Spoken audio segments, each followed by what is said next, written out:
We are activating your unique self-discovery one show at a time.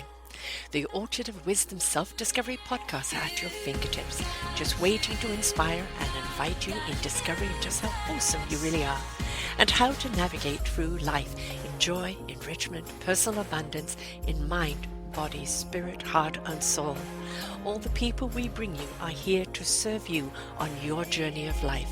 Do enjoy our next show. Good morning, good afternoon, and good evening, everybody. Welcome back to another edition of An Author's Kiss right here on selfdiscoverymedia.com. I'm your host, Sarah Troy, and my guest today is Scott Spacek, China Hand and the CIA, a general who wants to advocate what is going on. He's written this thriller based on some fact that what fact we don't know, but it's part of the thriller. And it's when a high-ranking Chinese general wants to defect to the US and the CIA tries to recruit a recent Harvard grad teacher in Beijing University to infiltrate the man's daughter, a treacherous operation that could shape the balance and the power for decades. The whole thing was a debacle, classified, buried until now. So what is this book all about, and how much truth is there in there? I always do believe that fiction is based on truth, or maybe truth is based on fiction. I'm not quite sure which way it goes, but we read things, we watch things, and we think, oh, that could never happen. And very often the fiction is just so much more truthful than the facts that are there. But let's dive into this book and find out why he wrote it, what based of his own experience of being there, because he works in China. Also, why are you choosing this particular kind of espionage type subject? I'm dying to know, Scott. So welcome to the show. Thank you. Very nice to be here. I love a good thriller. I love something that leaves you kind of questioning and you think, oh, it's this, no, it's that. And then it turns out to be something totally different. But, let's just face it right now. China is a very powerful country. It's very much of a leading country in many, many ways. The humanitarianism isn't as prolific as it should be. It's very rigid in a lot of the ways of its thinking, but it is a powerhouse, and it's a powerhouse you don't want to mess with, right? Look, absolutely. It's become a very powerful country, and it's been on an interesting journey over the last few decades. So, you asked kind of why I decided to write this.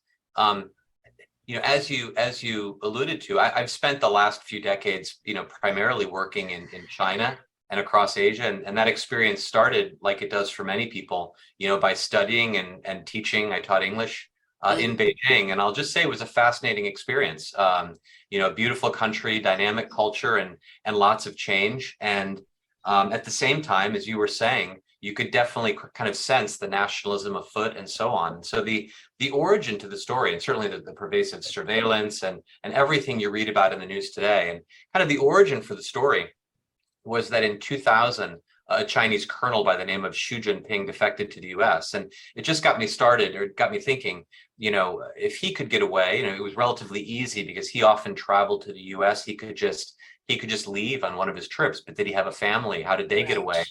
Who helped them? And I was aware of many other things I'd heard about or seen, living in China. There was a Princeton professor was reputed to have helped a Chinese dissident escape to the Chinese embassy after Tiananmen Square, for example. And there were other things I heard about. It just got me thinking, aren't the ingredients here for a really exciting, action thriller, espionage thriller? There are surprisingly, few books written set in mainland China. You always read about the espionage story or the thriller in the Middle East or in Russia. And I just kept thinking, given how big and important China has become, exactly as you said, why aren't there more authentic thrillers set in China? There's all the ingredients in place. Why don't I try to write one based on many of these kind of true facts and experiences that you referred to? And I thought there'd be a real audience for that. So that's the real simple background. I was married to a Chinese guy for many years and obviously have mixed children. And, I really immersed myself into his culture, and it's really beautifully artistic and has some exquisite, things there that are just so revering and so transcending. But there is that other side of it. It is the Chinese way of thinking. and there isn't much versatility there. And I kind of would imagine that there aren't so many books like this coming out of China, for the fact is that fiction or faction, they don't want it out there. You know, they have an illusion that they want to kind of keep, a facade. It's very much about face and how they don't want something out there that could perhaps portray them in a not so favorable light. Yeah, and I always, not to quibble about specific words, I always, I'm reluctant to say it's a Chinese way of thinking. It's certainly been a Communist Party way of thinking, Yeah. and a sense of nationalism and general paranoia that I think has done nothing but increase over the last 3 decades. But these are exactly the themes I tried to capture in the book. So to be clear, there's a lot of people. I think there were agents and publishers looking for this to be a kind of anti-Chinese military story, and it's really not. It for dramatic effect, I've certainly tried to include many of those aspects of nationalism and surveillance and the military and so on. But really, I tried to capture that tension between what is fundamentally a fascinating and beautiful culture, and then of course, yes, the rising nationalism, the panopticon, the pervasive surveillance that you have in China, and really the kind of almost vengeful sort of paranoia sometimes of the Chinese state today. So I think it's not a simple combination of things to kind of mix together, and it's probably very difficult to do right. I'm not sure I completely captured it, but those were some of the themes I tried to bake into the book. Right. Communism. And of course, when we think communism, we also think Russia. And, under the realm of communism, which I understood communism to be something that was meant to make people equal. Everybody had the equal opportunity to have. And of course, then it became very much a regime of keeping people at a certain level, and there was no rise up at all. And of course, if you did, you paid with your life many of the time. And kind of when we look as an outsider looking in at communism, this is what we see. We see repression.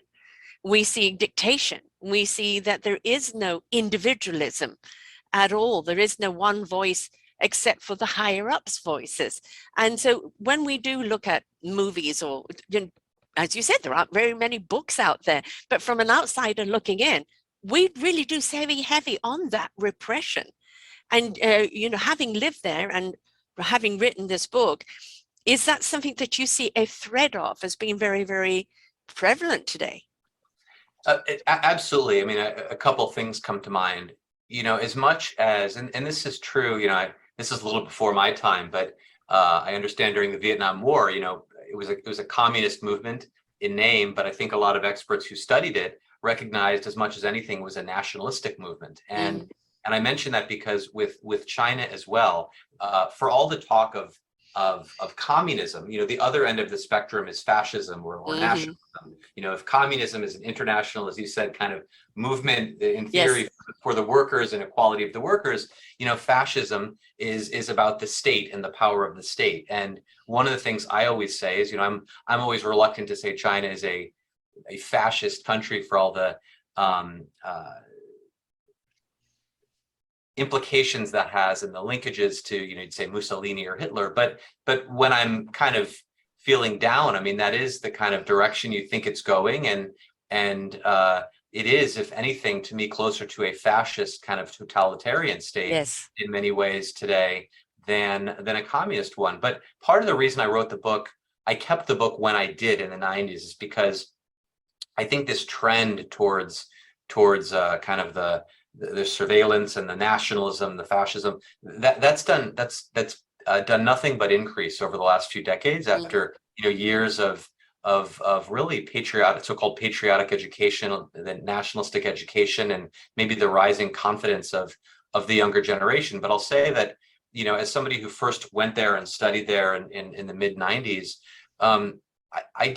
it wasn't actually as strong, I felt then, as it is today. And so I'm always a little, it's funny, it was definitely there. And at the school that's portrayed in the book, which is kind of a combination of a few, it's not an actual school. It's kind of a merger of a few well-known sort of party schools and spy schools that are run by the government, either to train diplomats or train party members or train other frankly spies. Those were definitely things that I experienced and felt every day.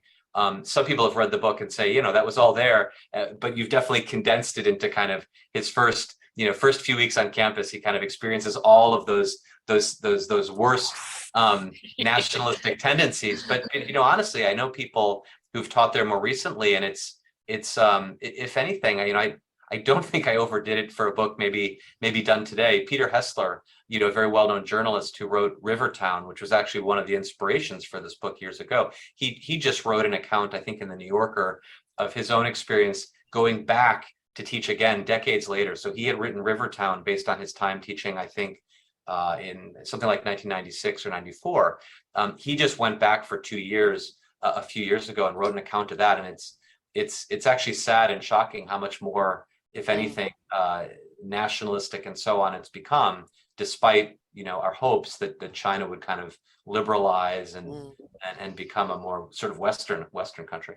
Well, we saw this very much when the taking over of Hong Kong, the end of the British regime, and Hong Kong, a thriving city, international. I mean, so much happening there, and then all of a sudden, the chalk and cheese, the complete suppression, and what we saw there, again from the outside in, them standing up for Hong Kong being independent, but then seeing that real rigid rule. No, it's our way. There is no other way.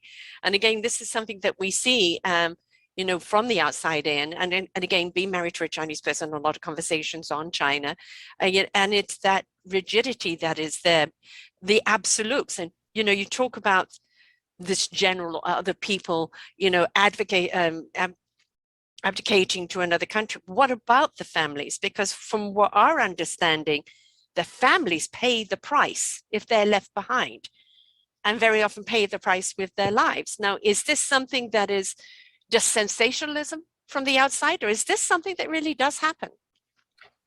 It's a good question, and I'll say it's funny speaking again with other people I've known for years who've lived there, and you have very mixed feelings for all the reasons I've talked about about China. I mean, you have a lot of Westerners who've lived there for decades and certainly very much like it. They've never experienced some of the whether it's the nationalism or the surveillance or the power of the state that we've been talking about.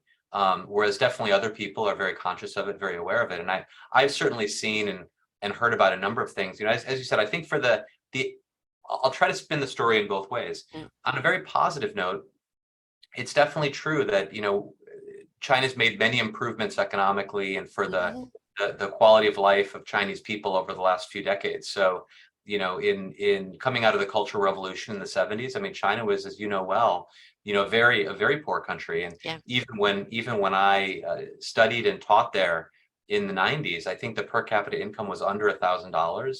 There was abject poverty everywhere. And it really, when you have such poverty and you don't have heating, or you don't have running water, you don't have a lot of the basics. I mean, it's kind of a luxury good to talk about freedom of speech and so on if you don't have these basic necessities, right? And so I think on the one side, and let's be clear too, China was the victim, as they like to point out every day, of colonialism, of all these things over the last couple hundred years, and so there's definitely, I think, a justified sense of pride in the accomplishments China's had over the last few decades, the rise in per capita income, the much better quality of life, standard of living, and the ending of, with Hong Kong too. It was a great, you could say, global city, very international, very diverse. At the same time, it was previously a British colony.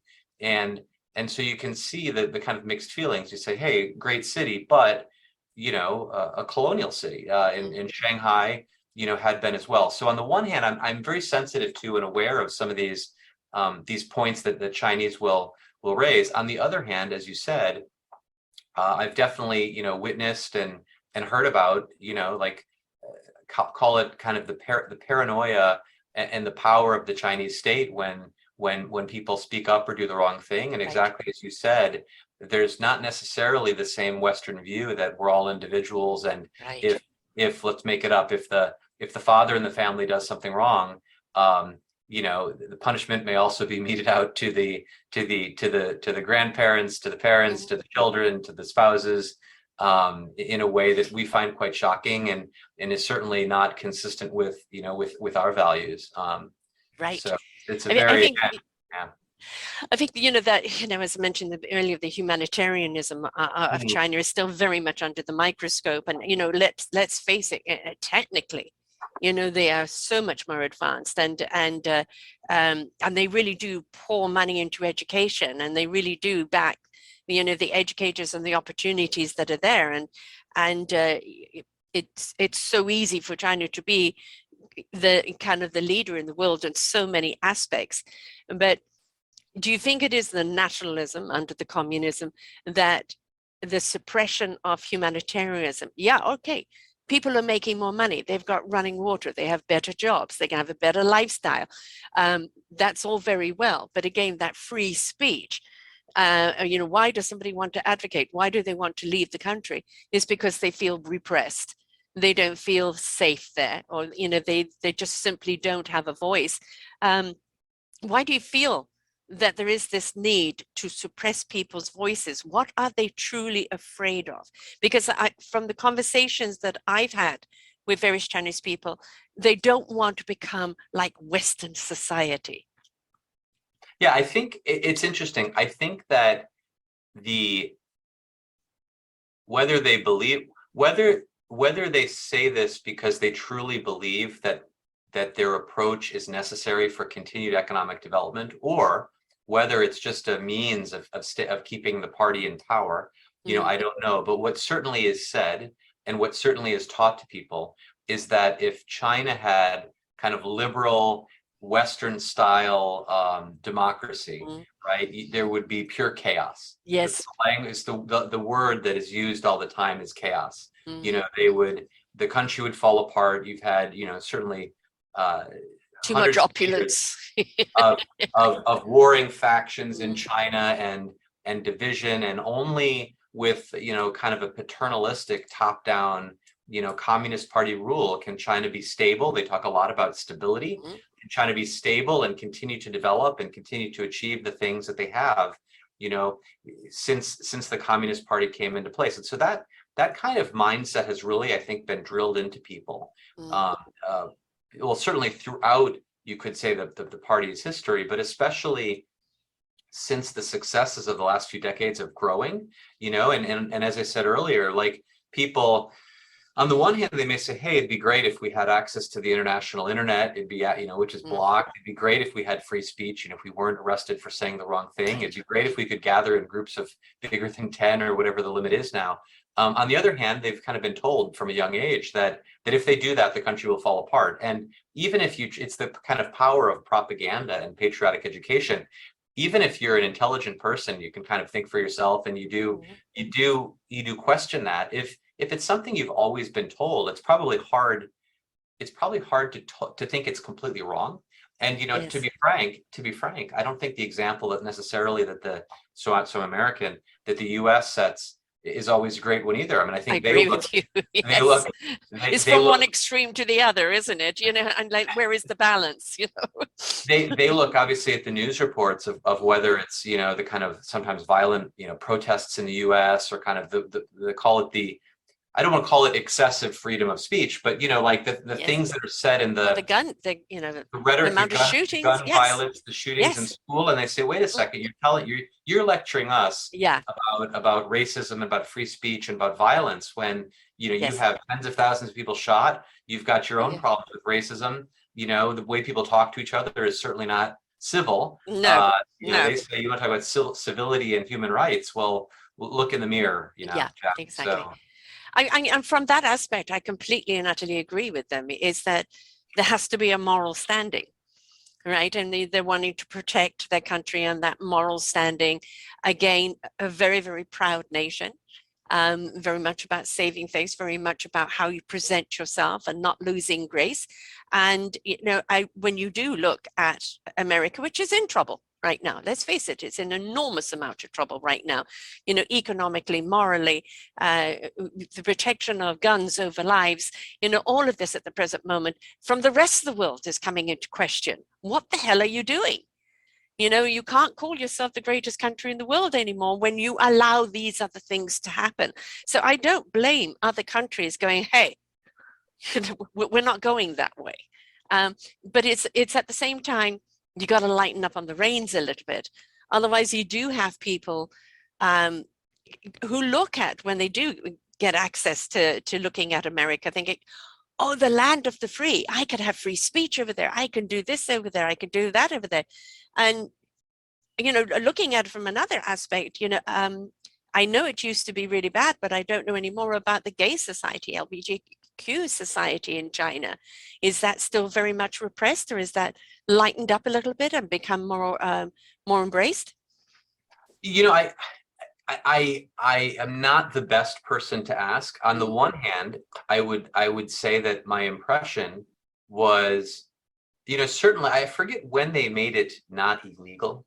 I say that because I think technically homosexuality was illegal. Yes.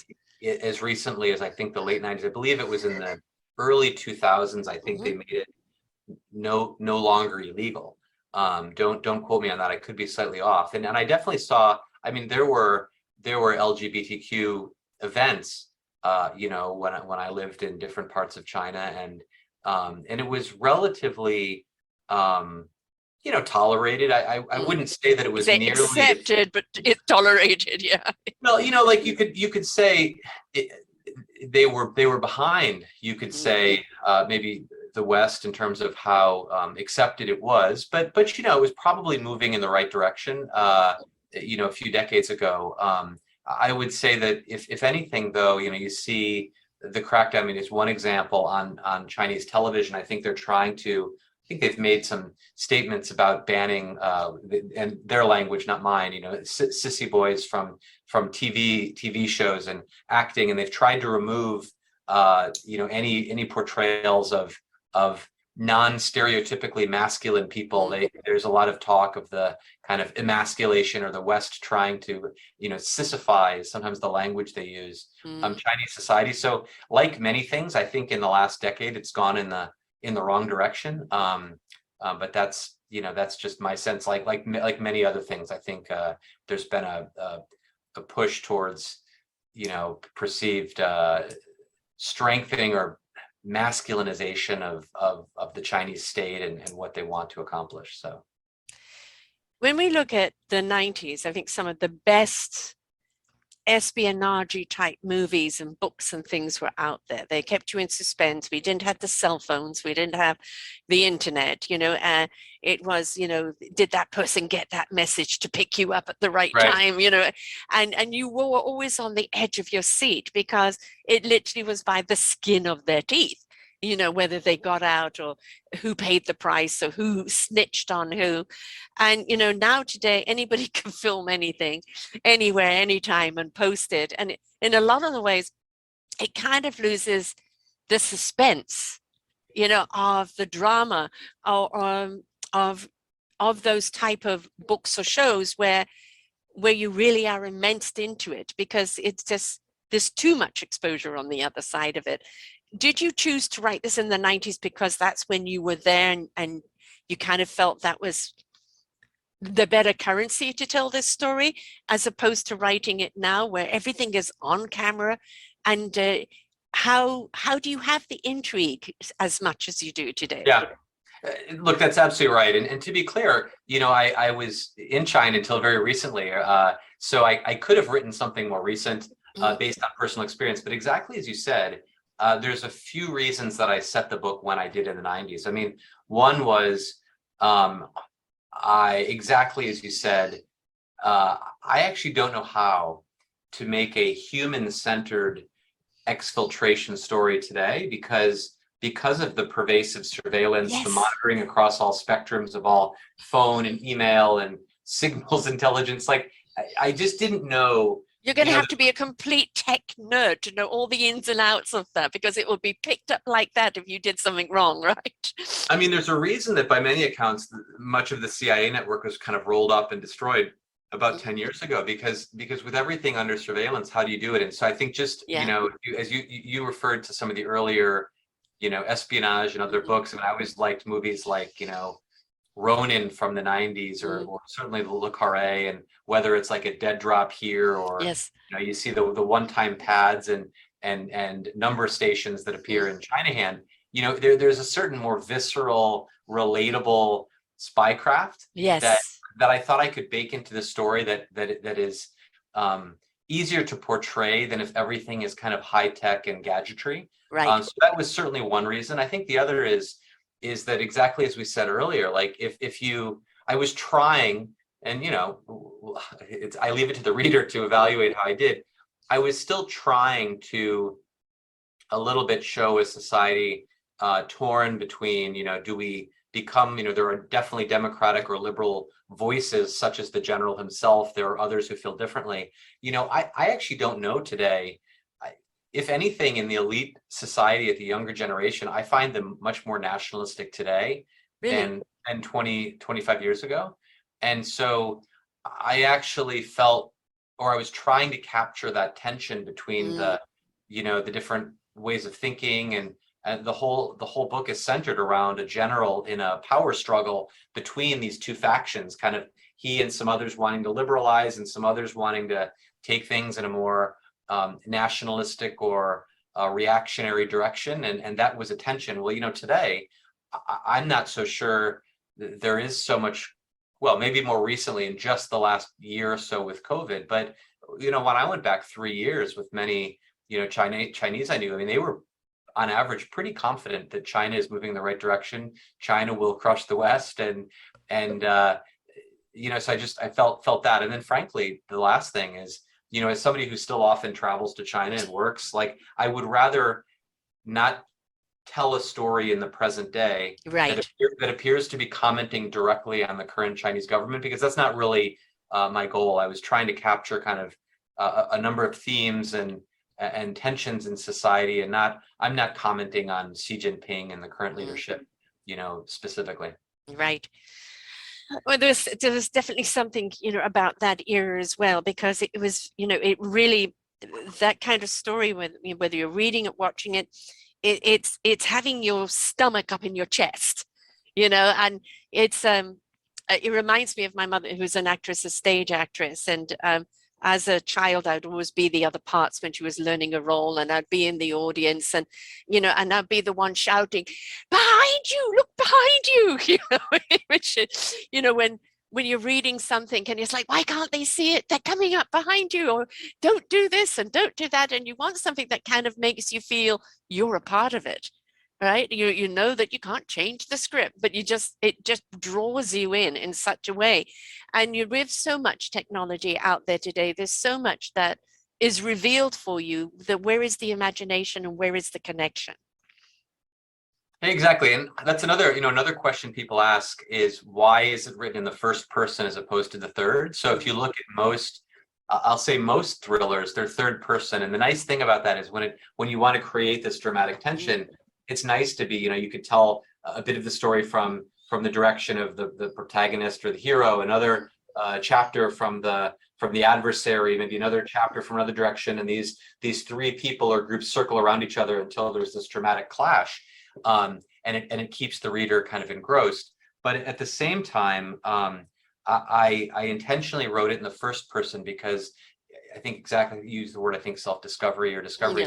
Yes. I wanted to create this sense that, you know, you're viewing things from the protagonist's point of view. He doesn't know everything. He doesn't know what's coming. He's discovering this fascinating society, you know, as he goes, and there's a lot he doesn't understand, and then you know, something hits, and I thought that could be quite, you know, thrilling in its own right. But definitely that was one of the reasons I wrote this in the first person. But I also understand why many thrillers are written in the third. But yeah, the station is called self-discovery, and quite honestly, it doesn't matter who you are, where you are, or what you are. You know, we're all in discovery of who we are. You know, what is our voice? What is our purpose? You know, what are we here to do? And, you know, what we want to do in a book is identify, what would I do if I was in that situation? Or I would have done that differently. Oh gosh, you know, that's a great idea. I would have done that. You want that connection. As you said, third party, you're the viewer and you're hearing this argument and that argument, and yeah, I hear that. And then you're hearing the clash. But when you're in the first person and you begin to feel what that person's feeling, and then it obviously brings up feelings inside of you that resonate. And you know, I think a very good book is one where you put it down and it's not put down. It's constantly revisited. You're constantly sharing it with other people, and it's something that you refer back to even in your mind. Certain words, certain scenes, certain something that kind of you relate to, and you can even say, well, you know, that character did that. What if I did that? You want that kind of connection, but you know, with a reader and a book, because that's really what it's about, isn't it? You know, being able to see something of yourself in the character or the characters that are there. Absolutely, and again, that was something I certainly tried to capture in what is not a genre thriller. So many people said, "Oh, why don't you write this?" And I got a lot of advice to just write a kind of action thriller that from the first chapter is nothing but action and so on. And I like I said when we started this discussion, I always had this idea of this story about a young man who goes to China more, like in Peter Hessler's Rivertown, because he just wants to explore a fascinating society. And frankly, maybe this is somebody who was, in the rat race, for his own. He was pursuing his own career, and he was on the fast track. He's going to be a high-powered, international consultant. That was kind of where he was headed. He goes to Harvard, very intense academics. He goes to China and is kind of discovering himself and other things and seeing what else is out there and seeing the world. And there is this period of self-discovery until suddenly he is called upon to stand up, whether it's for himself or what he believes is right. And and that's again a theme I tried to capture. And it was definitely not easy to write. It's much harder, I think, than if you're writing a fairly like a genre thriller that's just kind of back-to-back action. Yeah, you could always bring a gun into the thing and shoot and that end scene, where when you're talking about complexities and consciousness, somebody seeing something that this is wrong. And the question is, what are they going to do about it? And that it's going to cost them to do something about it, to say something about it, to stand up against it. And I think it always then comes back to the reflection of, could I, would I, should I, if I was in that situation? And I think the moral compass in life is that how much do we stand up for ourselves, and how much do we stand up for others? And against all odds. Remember the Tiananmen Square, the one guy standing in front of the tank, just daring the tank, no, this is wrong. Just simply, this is wrong. And it's that will, for me, always be the picture that I remember in Tiananmen Square. One person with the strength and the courage to stand up against the giant and say no. And it's always come back to us, is that how courageous are we? What would we do in that situation? Because let's face it doesn't matter where you are in life. Somewhere along the line, you're going to come face to face with something that you've got to stand up for. Are you? Or are you just going to, oh no, I don't want to get involved? Or are you going to stand up and know there's a price to pay? I mean, look, I think you hit the nail on the head, and that's certainly a question that Andrew Callahan, the main character, has to ask himself when, I don't want to give too much away, but he's called on obviously to help the general and his family defect, and he's certainly risking a lot, because it would, it'd be much easier for him obviously to keep his head down and go back to his career, as a banker or business person, whatever he chooses to do. But that's the kind of question he has to ask himself. And I think for many Chinese, the other interesting, and I didn't necessarily put this into the story so much, but I do see one of the, again, themes. If I look at why hasn't China liberalized? Why have things moved in the direction they have? Well, the Communist Party has always been, as you started, sort of a party of elites. It's kind of an elite party. You have to, they choose, you'd say, the elites of different factions in society. And today, increasingly, it's a technocratic elite. It's people who've studied, done well in school. They have lots of career opportunities. And if you're in that position, even if you maybe you've studied in the West, maybe you have some beliefs about, hey, why don't I try to liberalize? Well, if you just keep your head down, you're going to have great opportunities for your family, for your career, to advance. Do you really want to, after working so hard, go through university and up to this point, do you really want to rock the boat at some point? And that's, I think, one reason you see either people choose to leave, or if they stay in China, the standard of living has gone up. Why rock the boat? It's working so far. Like, why create noises? Yeah, succumb. And a question, when you have family, then the question is how much do I could stand up, it's me, but do I want to put my family through this? And, it's, as a human race, I think if we actually all just manage to come and stand up together, the reason why people are in power, the reason why they're the giants, is because we do succumb, because we do stay timid, because we don't stand up together. And I think if we could all join together, and face those giants, they wouldn't have the power they have. They have the power because that power is fear. And when you rule people with fear, then you have control over what they say and do in life. And is it really a state of being that we want to live in?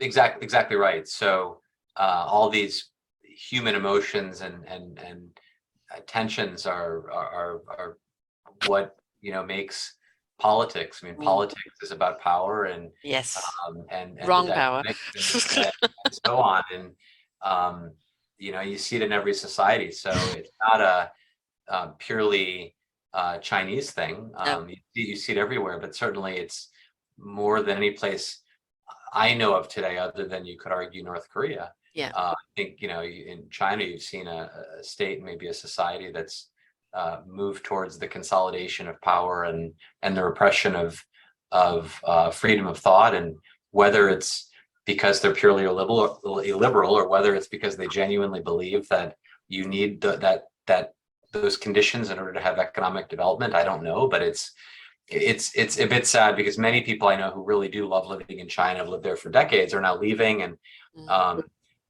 also many many Chinese Americans, people who thought, hey, maybe this is an interesting place to be.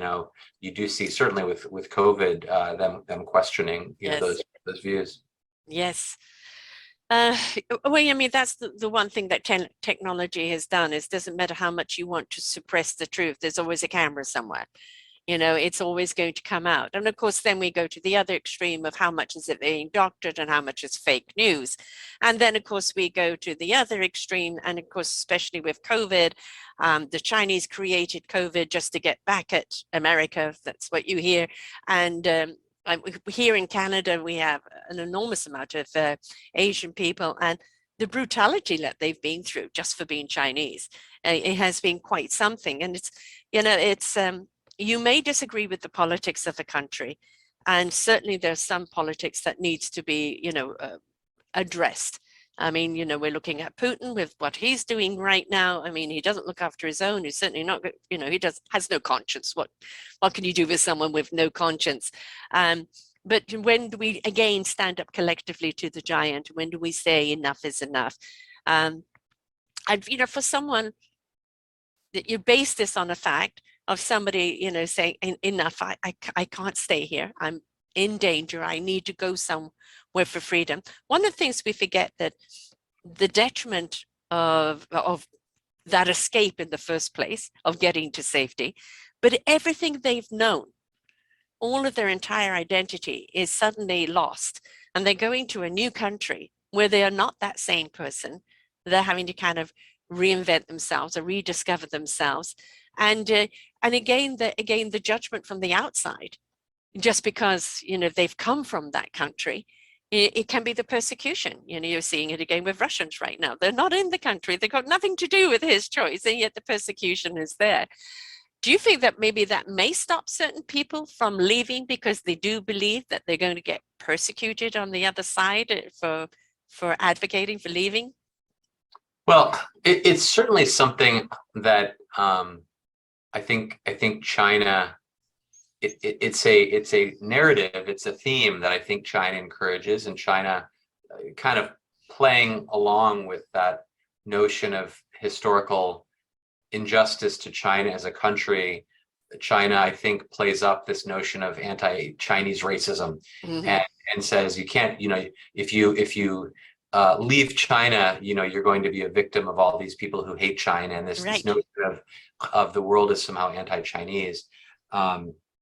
And even if you look at kind of a couple of their best-selling movies, it's kind of about, it's Wolf Warrior and Wolf Warrior 2. It's about how the Chinese state will go rescue you in Africa or wherever against the evil Americans. But I think, when Chinese go overseas, and to be clear, I don't think it's just because, people don't just go study abroad or live abroad or whatnot for purely reasons of freedom. I think very often it historically it was, I think, the practical reason of, the economic situation in America and Europe and Canada is much better than opportunity, right? The land of opportunities, than in China. But it's definitely the case that I think today I see a few dynamics. One is, the economic opportunity, relatively speaking. Often Chinese have a great opportunity in China, so why leave for that reason? A second thing I see that I think is an interesting dynamic and maybe the basis for another book of some sort. I mean, it used to be you could go to America or Canada and you could be your own person probably and go to school or have a job and you no longer have that repression. But today there's been a lot of talk about the role of the Chinese consulates, the Chinese students and scholars associations, the kind of pervasive Chinese national surveillance on university campuses and in workplaces. And if you as an overseas Chinese living abroad speak up at a college campus, your family in China will pay the price, or you yourself will be locked out of opportunities in the future. You will get a call from the Ministry of State Security telling you to be quiet. And so it's now this interesting, the long arm of the Chinese state reaching into Western countries, influencing Western countries, with people on, WeChat, the Chinese, social media platform, communications platform, all the communications in Chinese, often among these communities, still on that Chinese owned and monitored and controlled platform.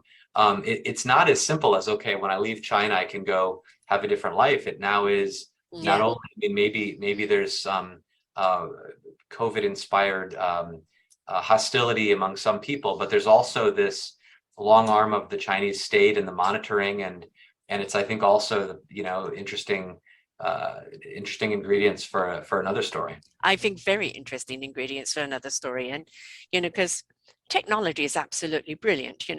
We're doing this through Zoom. The internet has certainly changed the world. Cell phones. Everybody talked about robots taking over. Well, they did. It's called mobile. And everybody's now become a slave to the mobile. If you're not online in some form, you're left behind. I mean, this is the way it is. But as with everything, if you misuse it, it becomes a detriment. And, that's, as you say, the big brother. And it's not just China, right? It's other countries monitoring the big brother, and the manipulation of news and facts and things like that. And I think it calls upon us to kind of question what we're hearing, to question what we believe, to perhaps actually kind of educate ourselves from better sources of what really is factual, rather than just buying into the sensationalism, because again, that's another conductor of control, isn't it?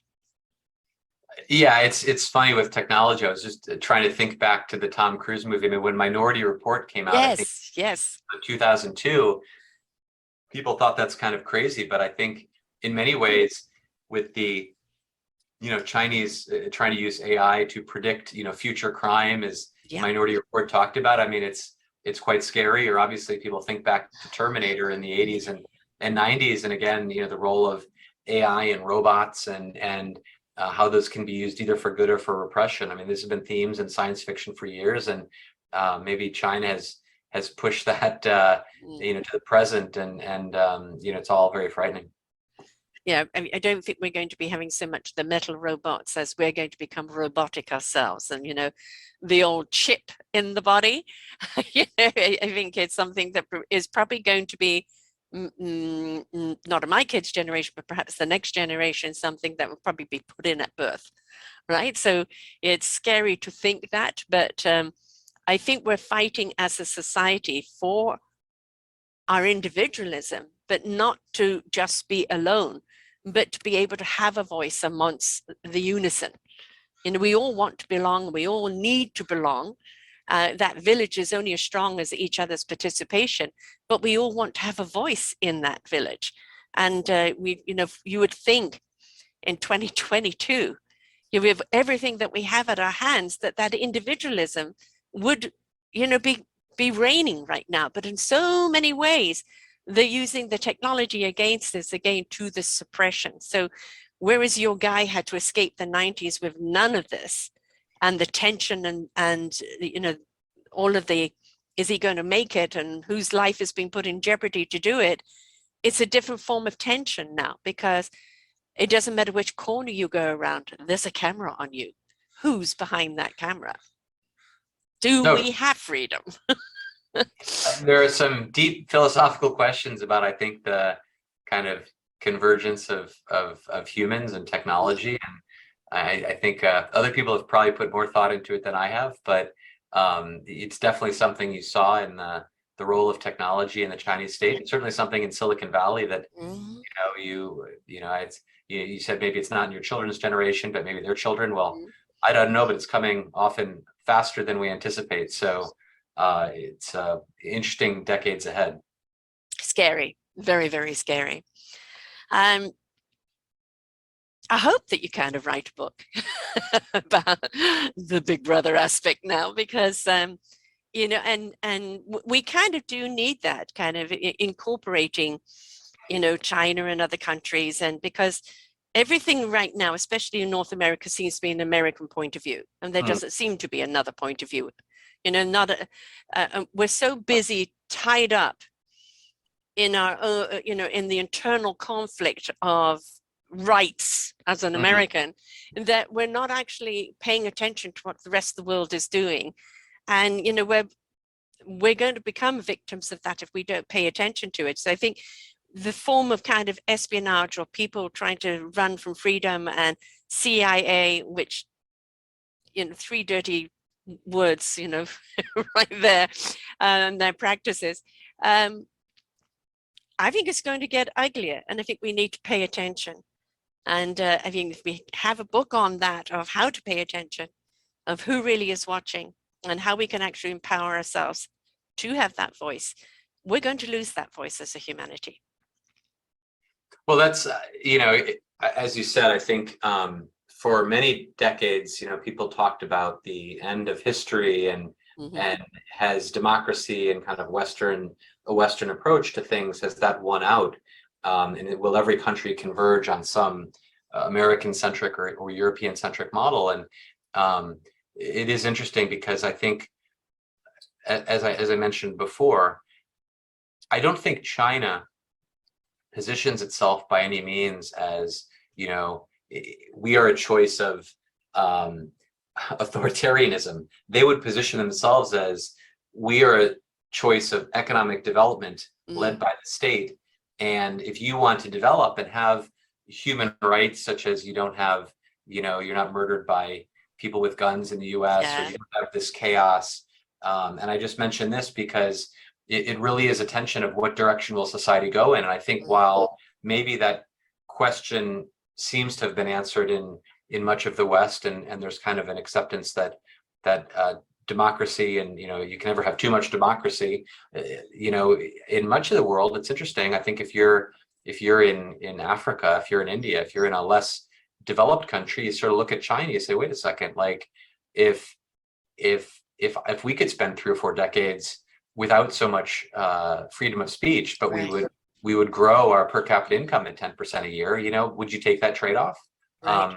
Many Chinese would say, yeah, of course. They want Would security, right? would would you rather be, as much as maybe foreigners reminisce about some China in the past, or they say, hey, well, there used to be more freedom of speech. Well, it also used to be much poorer, and there's all these all these tensions. And so, what way will the world go? Well, it's definitely going to be a clash of these Mm. philosophies. And what I often say is, because people say, well, what should the U.S. or the West do? And I say that by far the most important thing is actually just to get its own house in order. Because if the Yes. U.S. and if Europe and Canada, if the so-called West doesn't set a good example, well, why is anybody going to follow that example if China continues to sort of conquer all comers economically? And so that we'll see what happens in the decades ahead.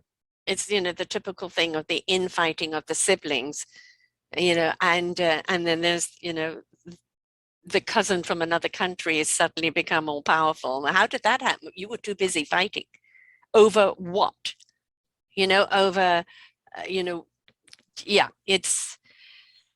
there's a lot of growing up that needs to be happening, and there's a lot of let's stop and actual think and converse, and when you look at places like China and various other countries that have more of those restrictions, but they have better economic, more stability, safer lifestyles. Don't worry about people like the police picking the wrong house, going in and shooting someone, shoot first and ask questions later. Or 19 children being slaughtered in their schools. They don't have that. And so, yeah, I think if you actually asked Americans right now, which would you prefer? I think you would see many Americans would say, give me safety. Give me a right to have that safety, have a job, have a family, raise my children, and a little less of the freedom, but more of the security. I broadly agree with you. The caveat I would give is you don't have maybe random people breaking into your house, but if you get on the wrong side of the wrong people, yes, you certainly might have somebody breaking into your house. Right. and again, with the talk of diversity or racism or whatnot in the United States, I'd say obviously China is some people would say a diverse society, but it's essentially a Han Chinese country, and there's been a lot of talk obviously of the perceived oppression, persecution of Uyghurs and Tibetans and so on. And if you really want to see the extreme use of technology and so on, I mean, look at the conditions in I don't even know if you can travel anymore I've been to both places, Tibet and Xinjiang, but not in the last few years. I mean, you want to see the extreme use of surveillance and violence and suppression. So you start to say, okay, like, again, back to the trade-offs we're talking about. If you're an ethnic minority, you say, well, we can talk about the racism in the US. You then say, well, what's happened, maybe the extremes in China, where you have maybe the dominance of a single ethnic group really forcing, the forced integration or forced convergence of a single dominant culture. So it's interesting. It's like throwing the balls up in the air and trying to kind of capture them while you're on a seesaw. Everything is about balance in life. And it's about, the ingredients that are going to make the dish the best dish possible. And everybody arguing about, what ingredients should be in there and which dish is better. And it's like, we've forgotten how to communicate. I think most certainly in the West, and I see this so evidently, people have forgotten how to read. Everything is surface, 1 or 2 lines, if that's the most of it. And then they rather ask, well, what the information is there. Just look further down. And, we've become such an instant society of instant gratification that we've lost ourselves in so many ways. And again, the balance, if we could take a little bit more of that freedom of speech and the freedom to discover who we are, that self-discovery into those countries of suppression, but then take also that kind of moral compass of, of a little more restraint, into the other countries that seem to be out of control, with their borders flapping in the wind. I think we just need to all take a deep breath, come to the table and go, okay, we need to talk about this, and we need to not be in defense of everything we're doing, but you have to look at, this is working, that's not working. What are you doing that's working? What are you doing that's not working? How can we actually put this puzzle together that actually serves the bigger picture? But will that ever happen with politicians? The answer is no, because it's always about their own power and their own agenda. So again, it comes down to the people, the courage of the individual to stand up and speak up, and then the chorus to join them and to create that unison voice that becomes louder. And that's where, those are the true heroes, aren't they? Yeah, and where you started was about learning more, reading further down, and really, Yeah. I certainly won't pretend that my book solves all problems, but one of the observations I certainly had, and one of the reasons I wanted to write an entertaining China-focused book, is because I do believe China is a very important country, and we in the West still know relatively little about it. I mean, I think Yes. on average, the average Chinese knows far more about Canada or the US than the average American or Canadian. The average Chinese has traveled to the US or the West. It's still the case that relatively few, more and more, but relatively few Westerners have gone to Canada in the scheme of things. And so I was hoping with my book, I mean, it's not about, I didn't want to create this kind of simplistic, good versus evil story. I mean, it really, I intentionally tried to write something about a young man going and exploring, a fascinating new place, because I hoped that in doing so, the reader would also sort of virtually go to a new place and kind of explore it and get interested, try to learn more, and try to be able to work through some of the same things we've talked about today about, what's maybe good in China, what's maybe bad, what's maybe good in the West, what's maybe bad. And so I do think that sort of communication and learning, education, are really some of the key ingredients to solving these problems going forward. There's academic communication, there's intuitive communication, there is societal communication. But the point is, we've all just got to stop talking and then allow the individual voices to speak and start listening. Because this is a collective problem, and it's only going to get worse if there's only 2 or 3 voices up at the top and everybody else is shouting. So we've got a long way to go. And as I said, I hope your next book is on the Big Brother. Because, boy, you've written a fictional book based on some fact, and you've brought in, the culture of China. And I hope people read it understanding it's a fictional story with some foundational fact there, but the culture of the people, of their own politics, their own economics, etc. Please learn from it. It's a book to be exciting, a good thriller, etc. But I want people to kind of digest it and say, I didn't know that. Oh, I've learned something today. And then actually to have a conversation with other people about it, right? Because a book is wonderful to be read. It's not to then just be put down and forgotten. You want people to talk about it. You want people to share. What's your opinion? That's why there's book clubs. Everybody else is going to have a different perspective. If we share those perspectives, we have a broader picture, and we need the broader picture to understand really what's going on. Absolutely. So the book is China handed. Hopefully it brings some of those things into the reader's head, and hope everybody likes it. How did they get hold of the book? How did they get hold of you? What's your social medias, etc.? So you can find me on Twitter at the Scott Spacek, and you can find the book on Amazon, Barnes and Noble, all the typical online and offline bookstores. Wonderful. And your website is, I'm just quickly looking here, is Postal Press, where you've got everything about the book up there as well, and where people can purchase it. Correct. You can find it on Simon & Schuster or Postal Press, both distributors. I've always said to people, people have book clubs, as they have podcast clubs. I want people not just to listen and go, oh, okay, but, to go, okay, I've learned something, or I didn't know this, and have the conversations with people. A book is wonderful to read. It's very stimulating. And on to the next. No, digest it, converse, share it out in the sense of, did you know? Highly recommend you read this book, because you've written a thriller, you've written a book of intrigue, but really what you've done is shared, a culture that so few people know about. And Well, you know, hopefully you that was the can't goal. judge people, folks, if you don't know something about them. So,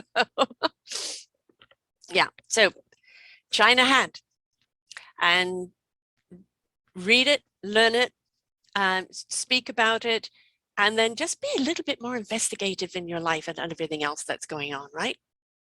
Absolutely. Stop being so, we ask people to be present, yes, but we also ask people to be a little mindful and digest and use what they've digested in moving forward. So thank you for writing the book and Thank you sharing for with us today's today. conversation. I enjoyed it. And folks, remember, it's very, very easy to paint the brush on another culture that you know nothing about. And there's good and bad in every single culture there is around the world. And take the time to learn, to inquire, to have the conversation, read the book, learn something about it. Yes, it's a thriller, but at the same time, it's going to leave you with a lot of questions and a lot of answers. So until next time, folks, bye for now. We hope that you enjoyed the show. Find all of our shows on selfdiscoverymedia.com under podcasts or selfdiscoverymedia/shows. And for all our current shows, go to What's New. We are supported by you, the audience. You'll see a nice big shiny blue button for one-time donations or follow us on Patreon, and you will be able to support us there. We enjoy bringing you such wisdom. And the next show will be up in just a moment.